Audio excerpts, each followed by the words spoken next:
के लिए नदी में अपने हाथ डालता है तो वो उन्हें अंदर इस नदी में खींच लेता है और अपनी दिव्य शक्ति से उन्हें बेहोश कर देता है। ऐसा करके वो दिति राक्षस को गांव वालों की बलि दे देता है। अब बस उसकी ये आराधना पूरी होने को है। अब उसे अपने आखिरी शिकार की आवश्यकता है, जिसकी बलि देकर वो दिति राक्षस को प्रसन्न कर लेगा और उसे इस संसार में सर्वशक्तिमान का वरदान मिल जाएगा। वो पापी इस संसार में सबसे अधिक शक्तिशाली होना चाहता है और ऐसा होने के लिए अब बस उसे मात्र एक ही बलि देनी है, जिसके बाद वो दुष्ट सर्वनाश कर देगा। ये तुम क्या बोल रहे हो? नहीं, मैं ऐसा कभी नहीं होने दूंगा। वो पापी उस दिति राक्षस को कभी खुश नहीं कर पाएगा और ना ही मैं अब किसी और गांव वाले को उसका शिकार बनने दूंगा। उस दुष्ट को उसके किए की सजा जरूर मिलेगी और गांव वालों को यह भी पता चलेगा कि दुष्ट तुम नहीं थे, बल्कि वो तुम्हारा भाई है, वही अपराधी है गांव वालों की हत्या का। उस दुष्ट साधु की सच्चाई मैं सबके सामने लाकर रहूंगा। बेटा, जब तक उस दुष्ट के किए की सजा उसे नहीं मिलेगी तब तक मेरी आत्मा को शांति नहीं मिलेगी और मैं यूं ही इस जंगल में भटकता रहूंगा। लेकिन बेटा, उस पापी की मौत इतनी आसानी से नहीं होगी। इसके लिए तुम्हें नदी के पार से शिवजी के मंदिर से गंगा जल लाना होगा। उसी गंगा जल से दुष्ट नीलनाथ जलकर खाक हो जाएगा। लेकिन ये सब तुम्हें बड़ी होशियारी के साथ करना होगा। अगर उस दुष्ट को तुम्हारे बारे में पता लग गया तो वो तुम्हें जिंदा नहीं छोड़ेगा। बेटा, आप चिंता मत कीजिए बाबा, मैं नदी पार जाकर शिवजी के मंदिर से गंगा जल अवश्य लेकर आऊंगा। और अब तुम देखना, उस दुष्ट नीलनाथ को उसके किए की सजा जरूर मिलेगी और तुम्हारी आत्मा को मुक्ति भी मिलेगी। अगले दिन गौरव सुबह नदी पार शिवजी के मंदिर में जाता है।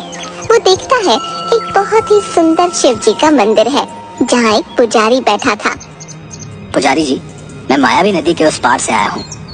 मुझे शिवजी का अमृत गंगा जल दे दीजिए। इस गंगा जल से मुझे एक दुष्ट का सर्वनाश करना है। सर्वनाश? आखिर बेटा तुम किस दुष्ट की बात कर रहे हो? बताओ हमें, क्यों तुम्हें शिवजी का अमृत गंगा जल चाहिए? जिसके बाद गौरव पुजारी को सारी बात बताता है। हाँ हाँ, क्यों नहीं बेटा, मैं अवश्य ही तुम्हें शिवजी का अमृत गंगा जल दे देता हूँ। ये तुम्हारी उस दुष्ट का नाश करने में अवश्य ही सहायता करेगा। जिसके बाद पुजारी गौरव को गंगा जल देते हैं और गौरव वहाँ से चल देता है। उधर जंगल में नदी किनारे गांव का ही एक आदमी आता है और उस नदी का पानी पीने ही लगता है कि नदी में पहले से मौजूद दुष्ट साधु उस आदमी को अंदर नदी में खींच लेता है और अपनी दिव्य शक्ति से उसको बेहोश कर देता है।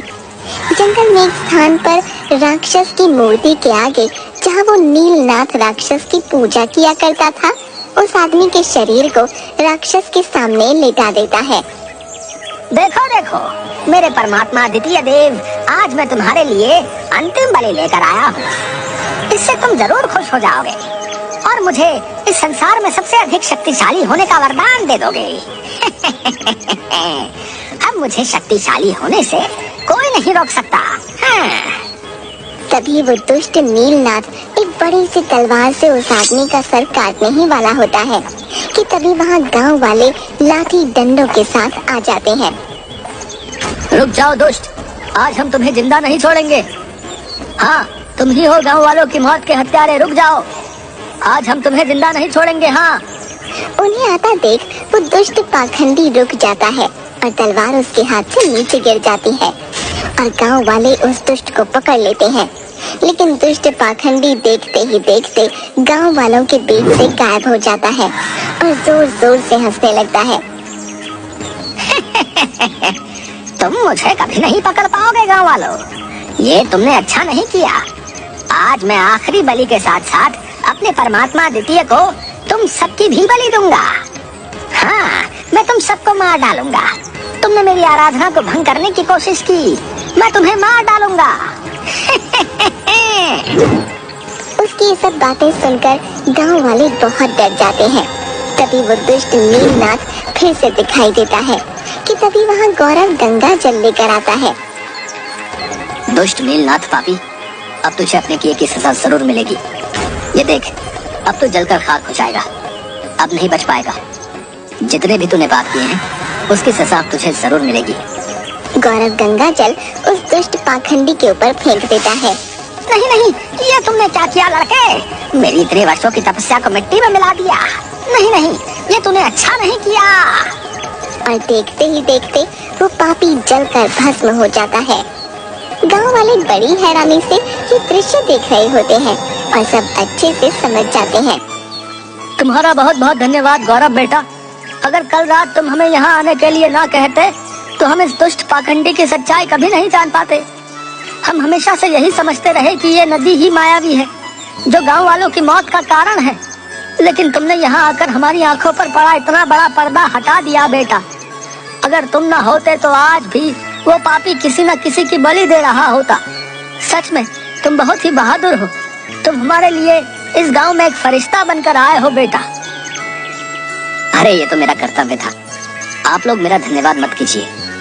ये गांव जितना आप लोगों का है उतना ही मेरा भी है, इसलिए मैंने जो कुछ भी किया वो अपने और अपने गांव वालों के लिए ही किया है।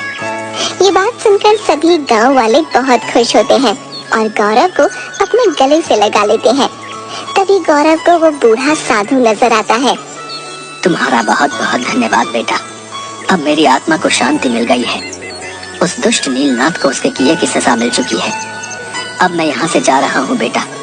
तुम एक नेक दिल और होशियार इंसान हो, सदैव ऐसे ही रहना बेटा।